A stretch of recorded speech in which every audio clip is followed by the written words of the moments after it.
Okay, hello, ni hao, everybody. Nice to be here with you today and to be talking with you about the open access experience from my perspective at UCSF and at the University of California.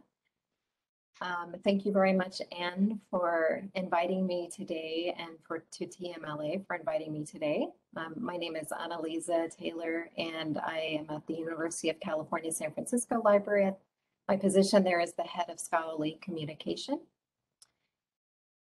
A little bit more about me is that I have been at the University of California, San Francisco, also called UCSF. I've been at our library since 2003, so that's 18 years now, almost exactly 18 years. I've had a number of different jobs at UCSF Library, but for the last 5 or 6 years, I've been focused on scholarly communication, anything related to scholarly publishing, author copyrights, researcher identity and impact systems. And I have a particular focus and interest in open access publishing and open research practices. And so I'm very much an advocate for that and a fan of it. I'm also a fan, as you can tell, of animals, and I love music and languages. So I hope I pronounced, I hope I can get away with saying a couple of words in Mandarin today with you. You're seeing here a picture of my cat Rita. So Yes. she's in the room somewhere. I think she's hiding under the bed right now. And my my email address, if in case you'd like to contact me after today. So what I'm going to be going through on my slides is I'll talk a little bit about the University of California and UCSF, just so you know where I'm coming from. I'm going to talk about how much is actually published in open access and what are some initiatives to advance open access so that even more is published open access. I'm going to talk about pathways, different paths towards open access, but in particular, a project that the University of California Libraries worked on called Pathways to Open Access. Some of the open access strategies that are pursued by UCSF, where I work. And I'll speak in a little bit more detail about transformative agreements, also known as read and publish agreements, and some specific resources for negotiating transformative agreements, since that's a really big focus right now at the University of California and beyond. I'd say globally right now, transformative agreements are very much a focus. Let me know if I should slow down my speaking or go faster, or if there's anything that's not clear about what I'm saying. So first, about the University of California system, there are 10 campuses, 10 universities within the University of California. You can see that there's 5 that are located in sort of the northern part of the state, and then 5 in the southern part of the state. San Francisco is right here on this little peninsula, and we're really close to UC Berkeley.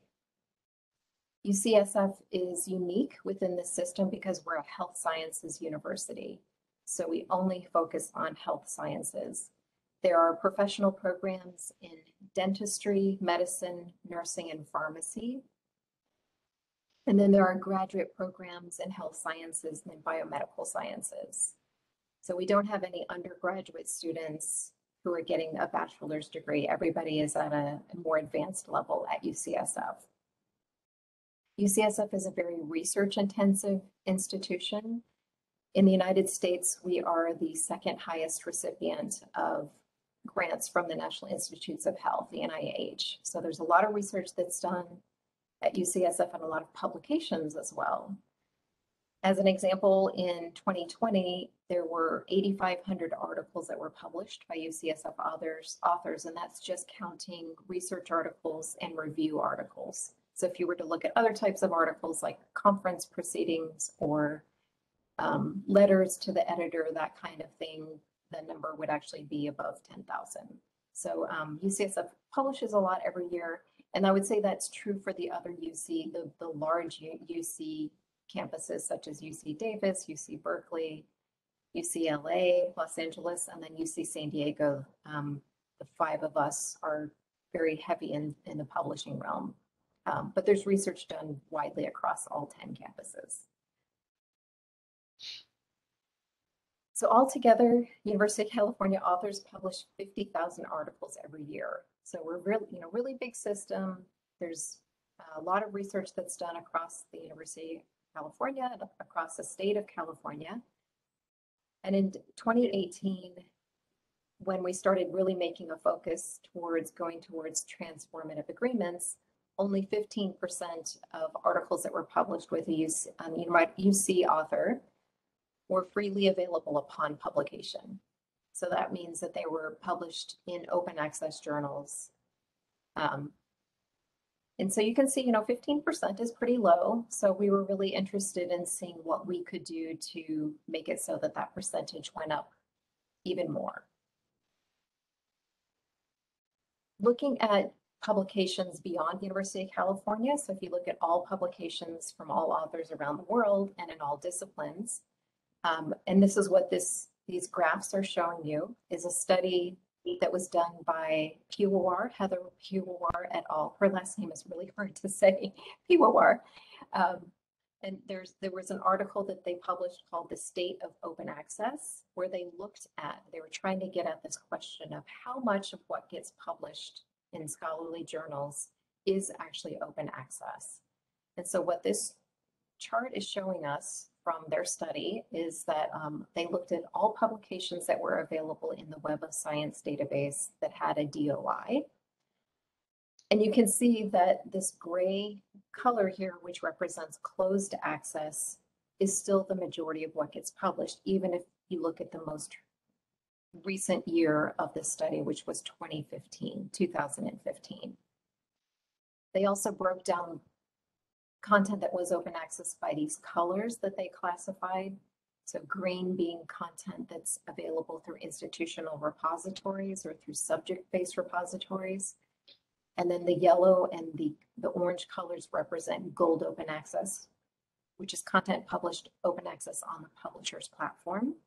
And then this bronze category, which was a color that they sort of defined in this study, is content that's free to access. So it's not necessarily open, it's not published on an open license, but publishers make a lot of content freely available either after an embargo period, after say 12 months or 6 months or sometimes 2 years. Also, they make certain content that's of wide interest, freely accessible. So if we're thinking of last year during COVID, during the pandemic, a lot of publishers made a lot of their content freely available related to the pandemic to help advance research. So that's what's in this bronze category here. And you can see, which was a little bit surprising from their study, that actually the majority of what gets published or what's available freely is in this bronze category. So over on the right side of the screen here, they're showing the percentage of what gets published, and they looked all the way back to 1950. And then on the left side of this screen is showing the number of articles in this category. So basically what this study is validating what we found at University of California, that about the percentage of what gets published open access as soon as it's published matched about what they found within this study. There is some variety within different subject disciplines, which we'll take a look at in a few minutes. But if you look at all publishing on the whole, this is the results. So there's been a lot of interest both before this study, but I think also it was released in how do we get more content open access. We've been working for the last 20 years in particular. There's been a lot of emphasis on trying to make more content open access through open access publishers, open access funds, and other types of initiatives. But clearly this progress, even though it's very substantial, it's still very small and very slow. So there's initiatives, for example, the OA 2020 initiative. This was launched I believe it launched in 2015 or 2016, and it came out of Max Planck Research Institute and the Max Planck Digital Library based in Germany. Basically what this initiative is setting out to do is to sort of try to catalyze or try to push more more scholarly journals towards an open access system. The idea is that, what we're doing now is just going too slowly. And so we need to do things on a larger scale. And so they set out this web page and this expression of interest so that institutions such as UCSF and really any institution and institutions from around the world can sign on to this expression of interest, basically saying that we're committed to helping transition more scholarly publishing to open access. So in 2017, UCSF and then UC Davis and UC Berkeley, the three of us all signed. We got our institutions through the work of our faculty, our libraries, and our administration as well. Got support for signing on to this initiative. And then the three of us signed on at the same time, and eventually all of the University of California campuses signed on. So all 10 UCs have signed on. And there are institutions really all around the world that have signed on to this. And basically all it means is that we're saying that we're committed to using our library budgets that we've normally used to pay for subscriptions, and we're trying to transition those payments into paying for open access instead. It doesn't say how we're going to do that. It doesn't really dictate in any way or shape or form how quickly we do it, even though it does have 2020 in the name of the initiative. But obviously, we're in 2021 now, and not everything is open access. So this is an ongoing effort. One of the steps that the University of California libraries took to help us so that we could sort of envision, well, what can we do as libraries to help push open access forward? And what we thought that we needed to do first was to understand, first of all, what were the different paths that you could take to reach open access? And what are we already doing to support open access so that we could better form a plan so that we could decide how we would like to pursue pushing open access forward even further. So there was a group that was charged by the university librarians at all of our 10 UC campus libraries. They charged a group. I served on this group, and it was chaired by my colleague, Rachel Sandberg at UC Berkeley. And we basically investigated all of what we called these pathways to open access. So we looked at all of the different approaches to open access, and then all of the different types of initiatives within those approaches. We described them and then looked at what UC libraries were already doing to support those different approaches, and then what our recommendations were for the UC libraries to pursue going forward to have the most impact. There was a report that was released in 2018. You can access the report via the link on this page, and I'll share these slides later. So if you'd like to access any of these resources, those links will be available to you. It is from 2017, so some of the information might be a little bit outdated now, but it's mostly, I think, still very relevant. And we tried to do a very comprehensive map, essentially. We're sort of trying to map the entire globe of open access. The way that we did this in the Pathways to Open Access project was that we categorized everything into 3 different approaches. So an approach is basically an underlying model or a framework for achieving open access. And so for that, we came up with these 3 approaches over here: green open access, gold open access APC based, and gold open access non-APC based. So these are the large sort of high level models or frameworks that we, in our determination, that every initiative of open access can fit into one of these 3 categories. And these are specifically approaches that libraries can take, that libraries can be involved with. And then we looked at within each of those approaches, what are the strategies that are in use at this time for that particular approach. So a strategy is a more specific action or initiative within that approach. And so there's a number of different strategies within each of these different approaches.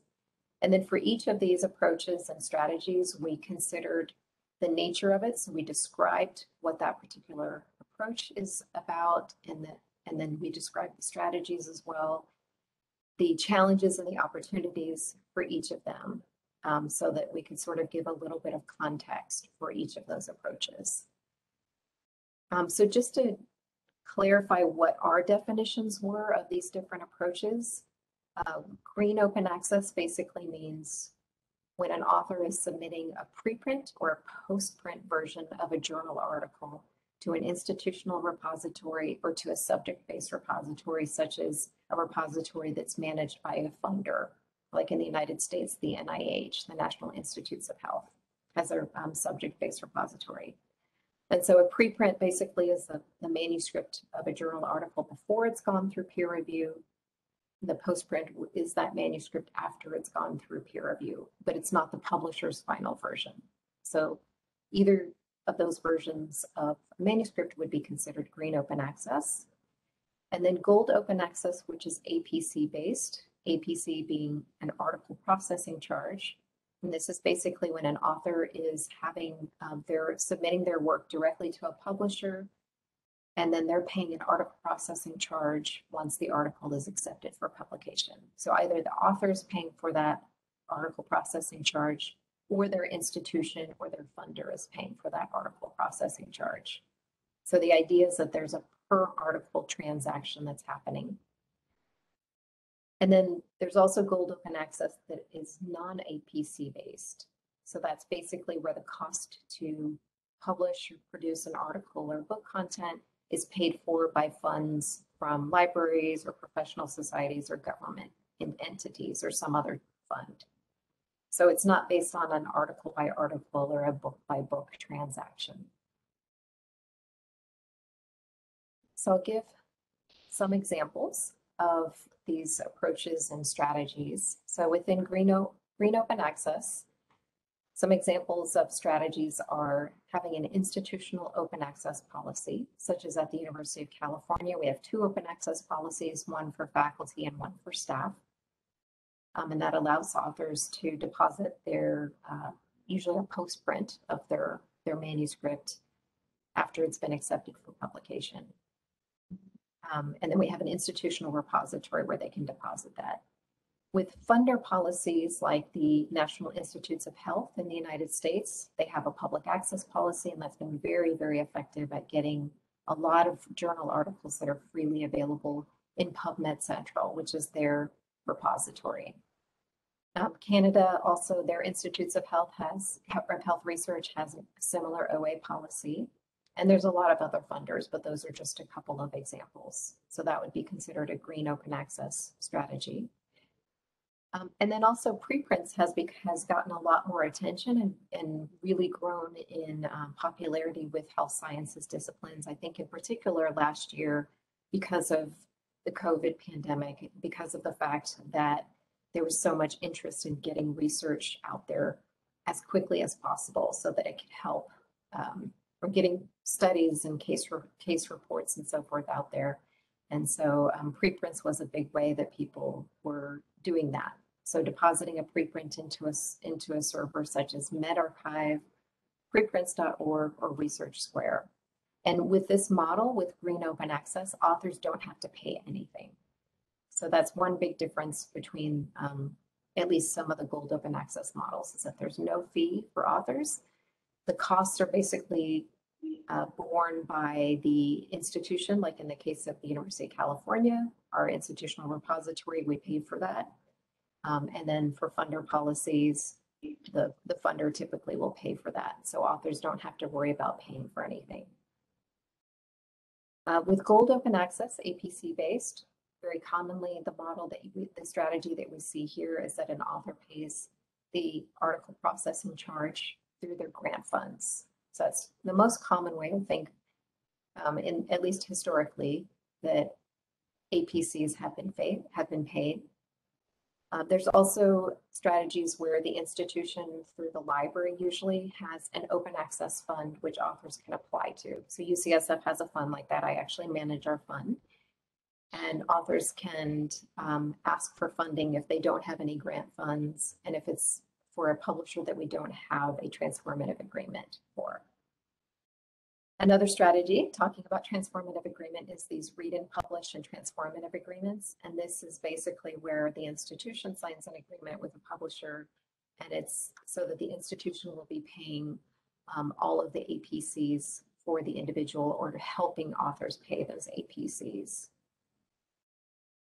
Okay, so that's the APC-based Gold OA approach. There's also non-APC-based Gold Open Access. And so some examples of strategies here are Subscribe to Open, this model for opening journals. An example of that is the annual reviews of public health.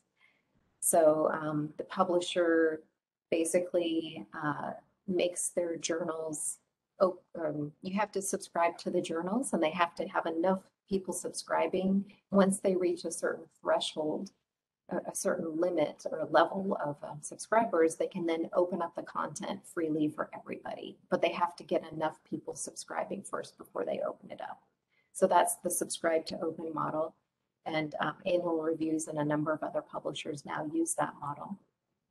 There's also collective funds to open up a collection of books or a collection of journals. Some examples of that are Knowledge Unlatched and then Direct to Open, which is both Knowledge Unlatched and Direct to Open, primarily focus on books, on making open access books or making books open access. But Knowledge Unlatched also has some journal collections as well. And so if they invite libraries to buy in and to contribute money, and then once they have enough people contributing, they can open up that content for everybody to freely access. And then there's also the movement to have institutionally subsidized book and journal publishing platforms.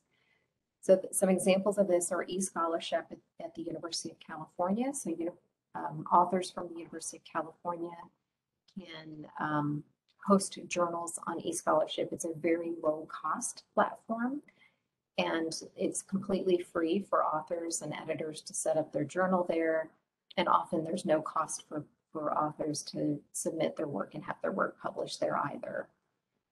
Scielo is a platform that's based in Brazil and that's funded by the Brazilian government, and it's an open access journal publishing platform. So that's an example of an investment at, on a very high level to make content that's freely available for the entire country. And actually, I think they actually host journals that are not just Brazilian journals as well. So I think I'll pause right here just because I've just given a lot of information and a lot of examples, and I wanted to see if anybody has any questions about these particular approaches or strategies, or if anybody sees something that they think is missing. Are there other strategies that you're familiar with that you don't see represented here that you'd like to talk about?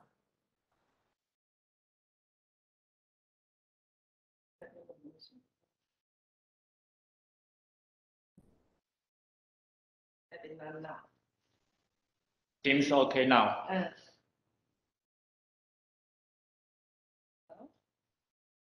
Maybe not now. Okay. Well, we can always, okay, yeah, we can always talk about that question again later too, if people think of other additional things as well. Yeah. Let's see if I can advance. There we go.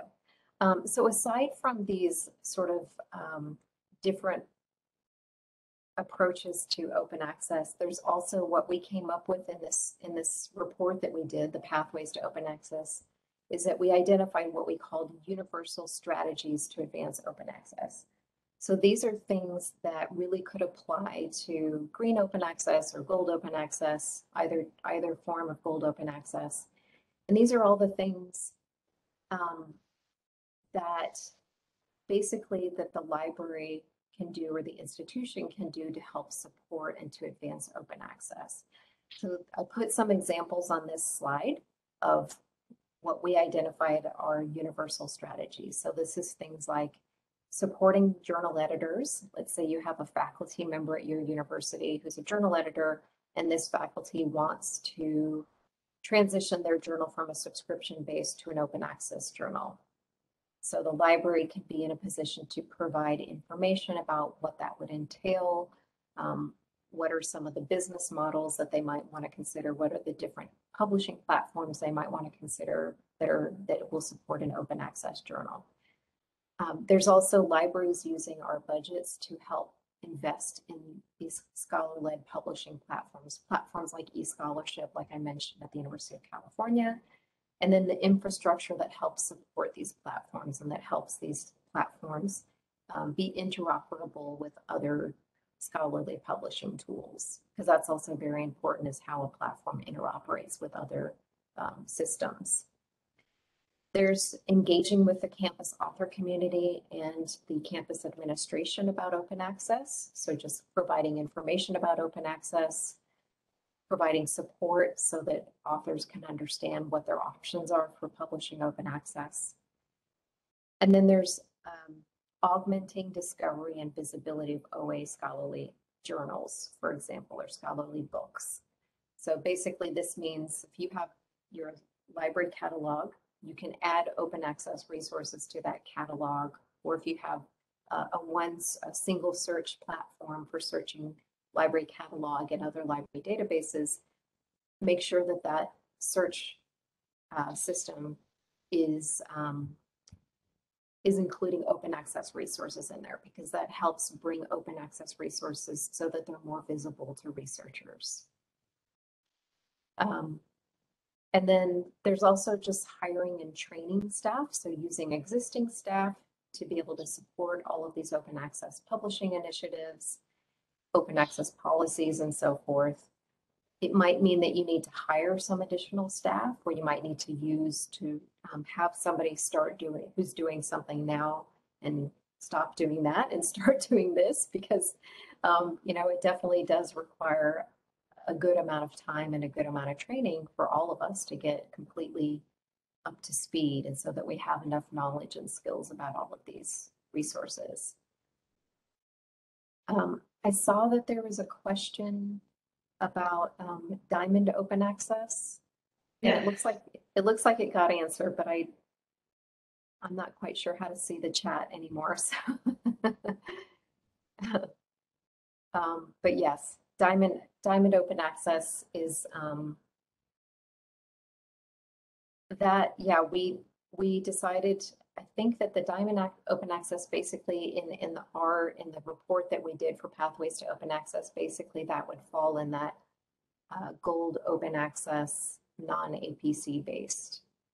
So basically Gold Open Access is whatever the business model is. It means you're publishing open access directly on the publisher's platform, and it's immediately when it's published.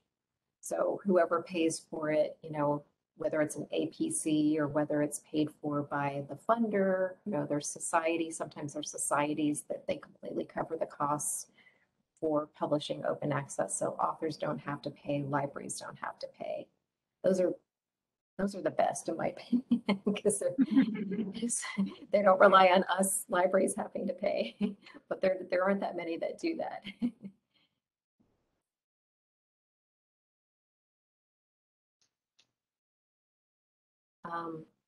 I saw a question really quickly that was, do you encourage your authors to submit to open access journals? Was that the full question? Do you want to? Sorry, I'm not, oh, there, okay, let me see. Now I can see where I can access the chat. Okay, does your library encourage your faculty to submit papers to Diamond Open Access journals? I would say yes, if I wouldn't necessarily encourage them just because it's a Diamond Open Access journal. It would have to be a journal that looks like it's a quality journal, like the journal has enough quality if it meets certain qualifications. But yes, I think if it's a journal that a faculty or an author, their work is a good fit for that journal based on the subject and the scope of the journal, and it seems like it's a reputable publisher, I would say yes, that's very much a bonus, because they can make their work published open access. And if there's no charge to the author, and if there's no charge to the library, that's, everybody wins in those situations.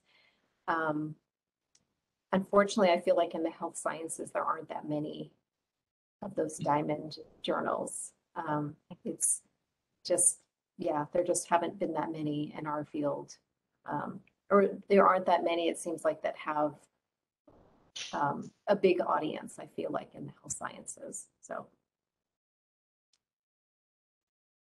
Okay, so looking at these different approaches and strategies, I just wanted to provide some examples of the ones that UCSF has chosen. This isn't necessarily all of the open access strategies that we are pursuing or that we're supporting, but just to give some examples. So for green open access, we do have open access policies at the University of California. These were policies that was led by faculty who decided to pass the first policy that was for faculty, but the faculty also were very supportive of the second policy, which is basically for staff. And so that allows them to deposit their scholarly articles into our institutional repository. So our library provides support for that. And then we also are very supportive of authors who want to publish preprints.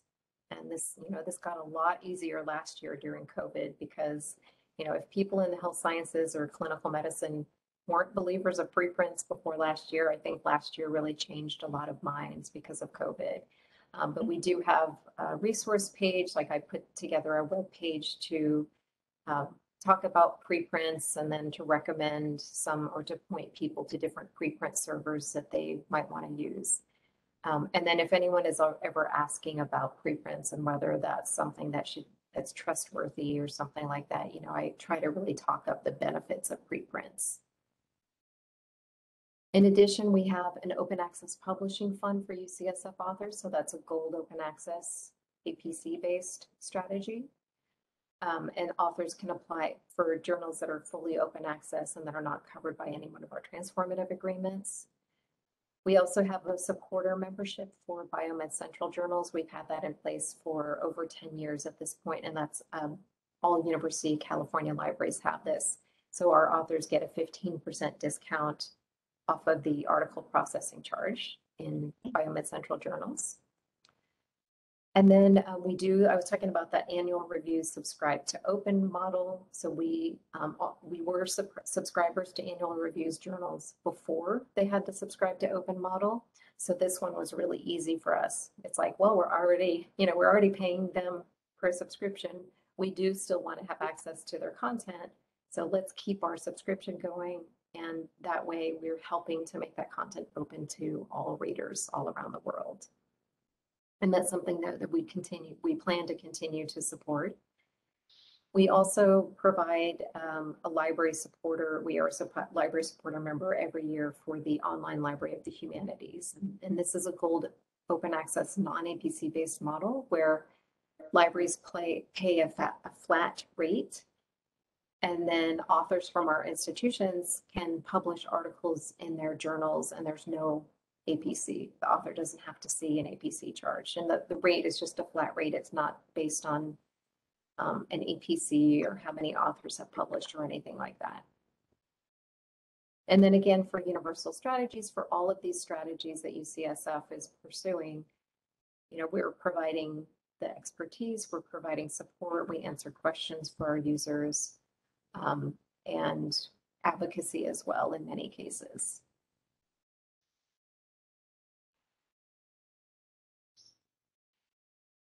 So this is another chart from that same study by Piwowar et al. And basically what this is showing us is, again, that there's a lot of content that's still published closed, represented by this gray color, but also just that there's a lot of disciplinary differences with publishing open access, which I think is really clear with this chart. And we can see that within biomedical research, compared to all of the other fields, looking at this yellow color and this gold color, these both represent gold open access. The orange color is hybrid journals, whereas the yellow is for fully open access journals. And you can see that those two categories are quite high for biomedical research compared to the other fields. And that I think is really a reflection of the fact that there tends to be a lot of research grants that are awarded in biomedical research. Whereas if you look at a field like social sciences, where the the gold open access categories here, the yellow and the orange, is pretty small. However, there's a fairly large percentage of their articles are made open access through green open access, institutional mandates, or perhaps by funder mandates as well. So that's just something to keep in mind as well. So if you're working with different disciplines, is that in the social sciences, they don't tend to have as much research funding. At least this is true in the United States. It might be different in Taiwan, but that's very much the case in the United States. Social scientists say there's no way that I could afford to pay an APC. And so, their option is going to be more likely they're going to use a green open access approach to make their work open.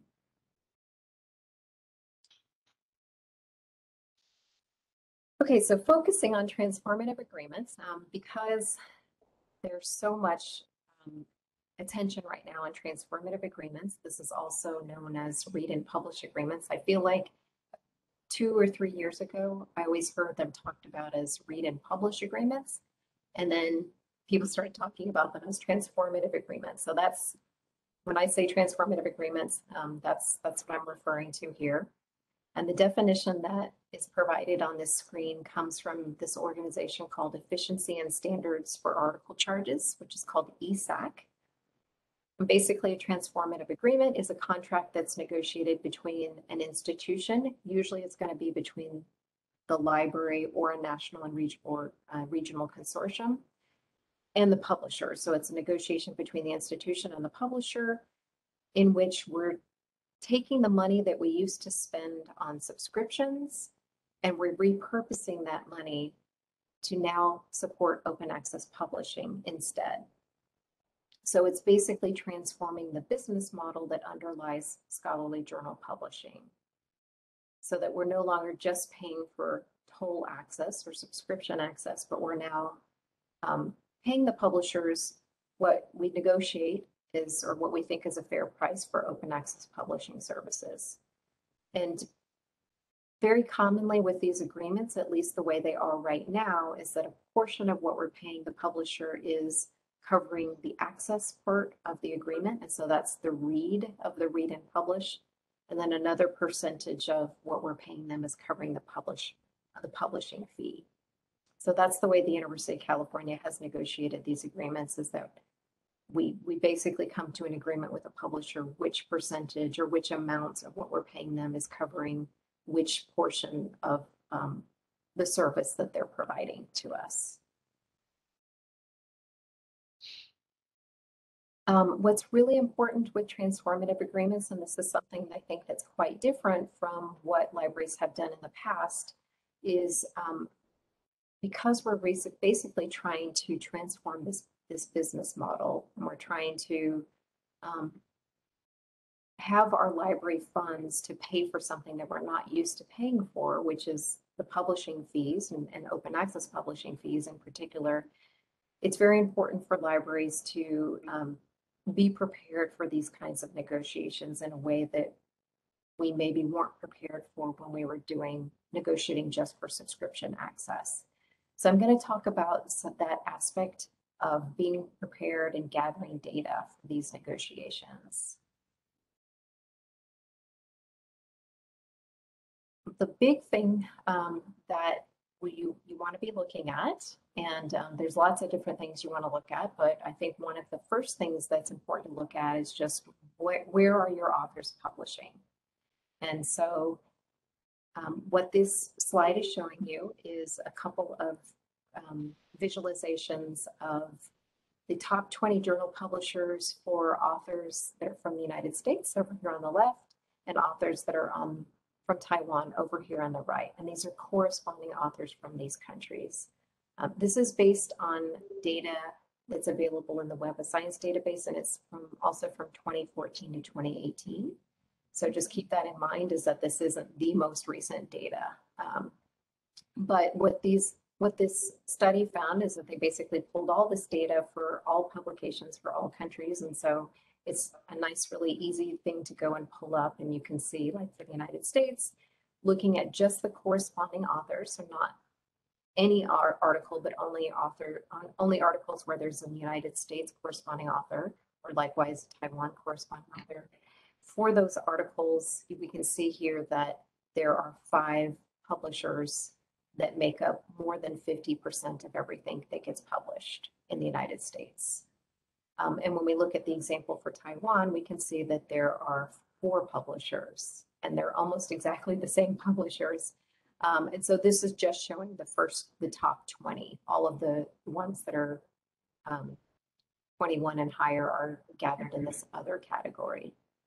And so looking at this kind of data is really helpful for just getting, first of all, just getting a sense. This particular web page is looking at the country level, but you'll be wanting to look at data that's pulled for your particular institution, or if you're working as part of a consortium, you're pulling all the data for the different institutions that are part of that consortium. And so you're just kind of getting an idea if this were representing University of California, for example, this would give us an idea like, oh, if we were to negotiate a deal with Elsevier, Springer Nature, and Wiley, we would be able to make, maybe 40% of what our UC authors publish. The potential for 40% of those articles is published open access. So it just kind of gives you a little bit of data to assess which publishers are of import to you.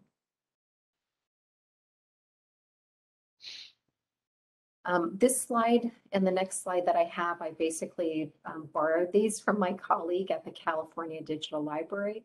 At the University of California Libraries, we have a central office called the California Digital Library, and there's a data analyst there. His name is Matt Wilmot, and he's a really, really great resource for all this data analysis. And so basically, Matt pulls all this data for UC, or for the University of California system. And this is an example of the types of information that UC gathers. Not every institution is necessarily going to be pulling the same data. Not, every institution or every consortium has access to different resources. So you might use different sources than the University of California use. But this is just to give you an idea for how the University of California approached these transformative agreements. We basically started to gather this data to look at the volume of publication for all UC authors, to look at the, of all the publications that have a University of California author, how many of them are lead or corresponding authors, because that's sort of how we make a determination of which articles we might be paying for in the future. Also, were the articles that they published open access? Were they published in open access journals, or were they published in hybrid open access journals? Did they acknowledge a grant? So that gives us an idea for how much of the research that gets published is supported by a grant, and potentially that those authors have grant money that they could use to pay for at least part of an article processing charge. So this information, I think, is really information, in particular getting a handle of how much your authors are publishing open access already, because that's one thing that transformative agreements are trying to get under control, which is not under control right now. And that's basically that you have libraries paying subscription money to the publisher, and you're providing access for all of your readers. And then you have your authors, who some of them are paying those same publishers open access article processing charges. And sometimes it's APCs for articles that are in the same journals that you're also paying subscription money for. And so without a transformative agreement, there's basically no control over that. It's often, you'll hear people refer to this as the Wild West, where basically, APCs, like, the publishers will take as much money as they can get, essentially. And so the transformative agreement is trying to basically bring all of that spending from the university for open access publishing under one agreement, under one umbrella. And so first we have to find out, well, how much are our authors paying these publishers for open access publishing? And the publishers aren't always that forthcoming with that information. They're not always willing to give you all that information. And so you can use data sources like Web of Science was one of the big sources that Matt at the California Digital Library used. He also used data from Crossref, the Crossref database, which has open data. It's not going to be perfect. Just like if the publisher does give you information, their information might not be completely accurate and perfect, but it's just giving you at least enough information so that you can do some cost modeling. In addition to looking at our author publication patterns, what Matt looks at is the journal characteristics. So he would also look up the APCs for the journals, and then so that he could determine, you know, again, like how much a payment would have been for the articles that were published. And then some other types of, you know, business models for the particular journals and so forth. So this is what University of California gathered. There is some information on the ESAC website. The ESAC was the one that provided that definition of transformative agreements. They also have some information about what kind of data you might want to gather. And they have they'll talk about data sources as well. So you might want to look at that webpage if this is something that you're considering, you know, how you would go about starting to gather the data. And then basically what the California Digital Library did is to start to synthesize this data, because there was data gathered from Web of Science in some cases. Some of it was gathered from the publisher web pages. Some of it was gathered from Crossref. And so what it looks like for the University of California is we were able, California Digital Library and Matt was able to determine how much of University of California publications, this is publications for 1 year of publishing, and I believe it was 2017 or it was 2018. So this is all articles that had a UC corresponding author. What percentage of those were closed access? What percentage were gold? And then what percentage were green? And then there were some that were undetermined just because they don't have a DOI, so you can't get the more information about them. And then he looked at things like breaking down those publications by publisher so that we knew very specifically for University of California how our publications map out to these different publishers. And you can see in here that the publishers that are open access, like PLOS and Biomed Central and MDPI and Frontiers, are green bars here. And he also was able to map out all of this data to each individual campus. So UCSF, UC Berkeley, UCLA, so that if we wanted to look at just one institution at a time, you could really go very granular and look at this data. This is a little bit overwhelming, so you don't need to worry about this, but the University of California has a very particular model because of the fact that we are a very research-intensive institution, and also because, so our authors publish a lot every year, but our library budgets are pretty low compared to how much people publish. And that's basically because so much money is coming in from grants, from national grants and from private grants and so forth. And so our model uses a mix of library funds and grant funds. Not every institution does that. In fact, I think as far as I know, the University of California is the only institution that does that. I think all of the other transformative agreements that I'm familiar with so far, the institution is paying 100% of the APCs, the article processing charges. But because we were in a situation where we knew we needed to rely on some authors, at least having grant funds and using their grant funds to pay at least a portion of the APC, we did this cost modeling to say, like, okay, if, you know, say 40% of the authors use their grant funds, and let's say, you know, 100% of all the articles with this publisher get published open access because we always give them the option to opt out, to say, no, I don't want to publish my article open access. I want to publish it under subscription model. This gave us an idea of like how much more or less that would cost the library essentially. But one thing I want to mention about a way that we negotiate the agreements with publishers is that, you know, this was all cost modeling just so that we had this information for ourselves before negotiating with the publisher. So we put in place with every publisher that we have an agreement with, we put in place cost controls so that we're committed to spending a certain amount with a publisher.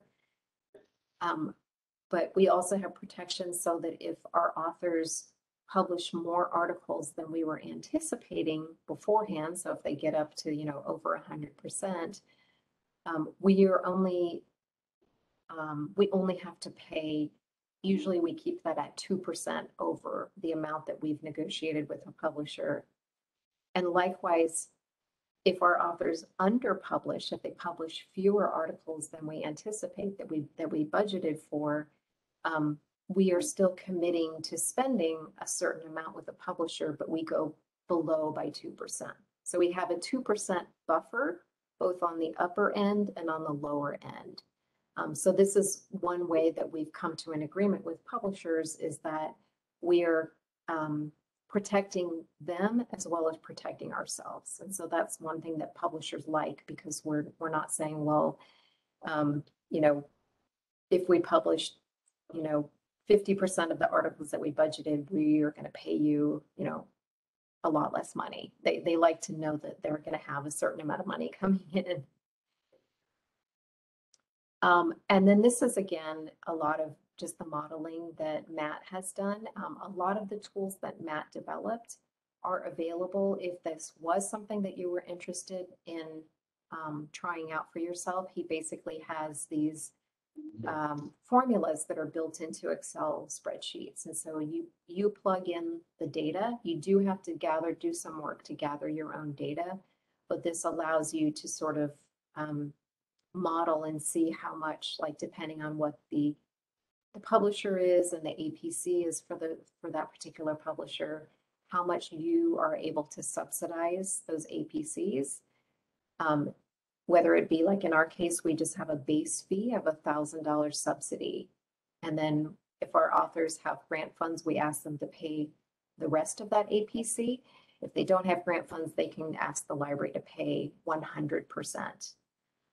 So this formula can be used for anybody basically to plug in their own data and to kind of see what their costs would look like with that.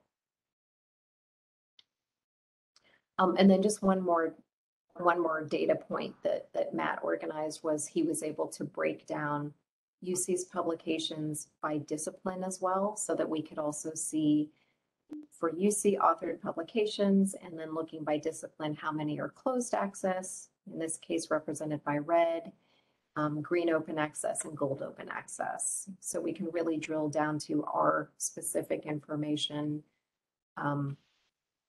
for our entire University of California system, as well as for each UC campus if we wanted to.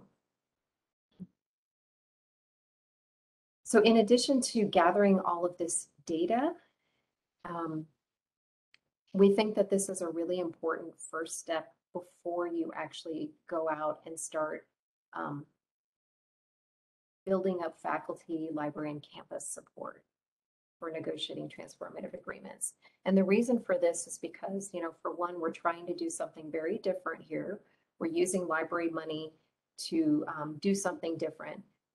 We're getting involved in sort of a publishing realm that we haven't been involved with before. And so we're also trying to get support from a community that's very much themselves also very data driven. So, you know, academics very much love data. They like facts. They want to see evidence. So it's important to have sort of done that work in the library first. And this is how we approached it at the University of California. We had, you know, the team at the California Digital Library did all of this pulling in all of this data and doing this number crunching. And then we worked with our campus community It just so happens at UCSF, there's a faculty member who's very, very excited about open access. And so he took it upon himself to work with all of the UC campuses through the Faculty Senate to develop this Declaration of Rights and Principles to transform scholarly communication. And so this is a completely faculty-led initiative, but it's very much saying we want open access, we want authors to be able to retain their copyrights. There's like 18 different points that they make for transforming scholarly communication. So we had the support from the faculty for this approach of transformative agreements, but we also worked with the libraries, worked with a committee that's a University of California committee that involves campus leadership, so both academic and administrative leadership, and so there was support from that group as well. And even at the University of California, at the highest level, the president of the university was very much supportive of our approach to negotiating transformative agreements, and also to the idea that we might have to actually cancel certain journal packages if we weren't able to reach an open access agreement. And so that's exactly what ended up happening with Elsevier and the University of California. So we knew that it was going to be a very difficult negotiation, and we had buy-in, at least at the high levels, from faculty and from administration and from library leadership, that if we weren't able to reach an open access agreement with Elsevier, that we would cancel our agreement with them. And that's what ended up happening. So for 2 years, we didn't have access to the current content from Elsevier. And that, it was definitely a difficult period, especially for our researchers. So it was like what we call, short-term pain in order to have a long-term gain. And we were finally able to reach an agreement with Elsevier at the beginning of this year. So in 2021 in March, Elsevier basically changed their tune pretty significantly. And so we were able to finally reach an agreement with them that includes open access publishing. So we think that approach paid off in the long run. Some resources that I want to point you to. I'm going to mute myself for just a moment so I can cough. Let me see if I can find the mute button. Okay. Actually, never mind. I don't see the mute button. So just take a drink of water. Excuse me. So based on our experience at the University of California, I say we, but my colleagues put together this toolkit, and it's called Negotiating with Scholarly Journal Publishers. It's really focused on negotiating transformative open access agreements. And basically the toolkit consists of these 5 different topics. So it's arriving at your shared goals for the negotiation, forming a negotiation team as well. That was something that we did at University of California, was we added faculty to our negotiating team. So it's not just librarians or people coming from the library. The negotiation strategy itself, when you're ready to actually approach the publisher and to start negotiating the agreement. There's also information about communications, planning, and execution about these types of agreements. The role of data analytics, so that kind of gets at that stuff I was showing on the slides previously. And then also alternative access planning. So this is the plan for an Elsevier scenario like we had. If you're not able to reach an agreement, what are you going to do once you lose access to the current content? Luckily, because our license agreement had the perpetual access, we were able to access the older journal content that we had subscriptions for. But we needed to have a plan that was pretty extensive to be able to support our researchers for the content that we no longer had access to, that current content. So using interlibrary loan, for example, helping authors to see if there's maybe open access versions, like through green open access policies. for content that's out there on institutional repositories and ResearchGate. A lot of times people put their articles on ResearchGate. So, hey, if you can find it for free, you know. All of that information is available on this webpage. It's only available in English, but it's actually pretty nice and concise. In addition to that, the University of California Libraries have put out a couple of other things. One of them is these guidelines for evaluating transformative open access agreements. And so this is something that we point publishers to.